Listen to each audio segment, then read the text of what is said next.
নমস্কার, আমি অ্যাডভোকেট দেবনাথ।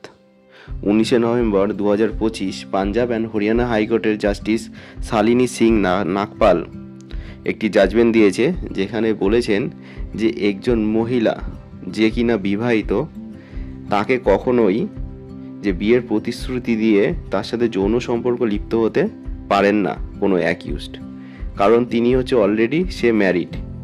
এবং এই কেসটায় সেই বিবাহিত মহিলা সেই অ্যাকিউজডের এগেনস্টে, মানে যে দোষী তার এগেনস্টে ভারতীয় দণ্ডবিধি 376 মানে ধর্ষণের কেস করেছে। এবং সেই অ্যাকিউজড মাননীয় পাঞ্জাব অ্যান্ড হরিয়ানা হাইকোর্টের কাছে এসছে সেই এফআইআরটা কোয়াস্ট করার জন্য।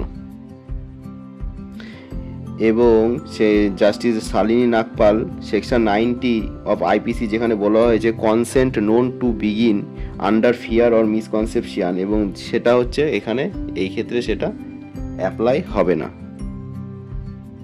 এটা কখনোই বলতে পারে না যে আবেদনকারীর প্রতিশ্রুতির প্রভাবে ভুল ধারণার বশে আবেদনকারীর সাথে অনিয়ন্ত্রিত যৌন কার্যকলাপে লিপ্ত হয়েছে। যেখানে সেই মহিলা যে ভিকটিম গার্ল, সে হচ্ছে 35 বছর বয়স তার, এবং তাকে কখনোই ভুল বুঝিয়ে তার সাথে যে তাকে আমি বিয়ে করব, সেটা কোনোদিনই এটা হতে পারে না। সেটাই মহামান্য আদালত বলেছে। তাই অ্যাকিউজডের এগেনস্টে যে এফআইআর ফাইল করা হয়েছিল যে সে আমাকে ধর্ষণ করেছে, সেই এফআইআরটাকে মহামান্য আদালত কোয়াস্ট করে দিয়েছে। মানে সেই এফআইআরটা ওখানেই শেষ, মানে ওই কেসটা আর চলবে না। এটি হচ্ছে CRM 42307 অফ 2021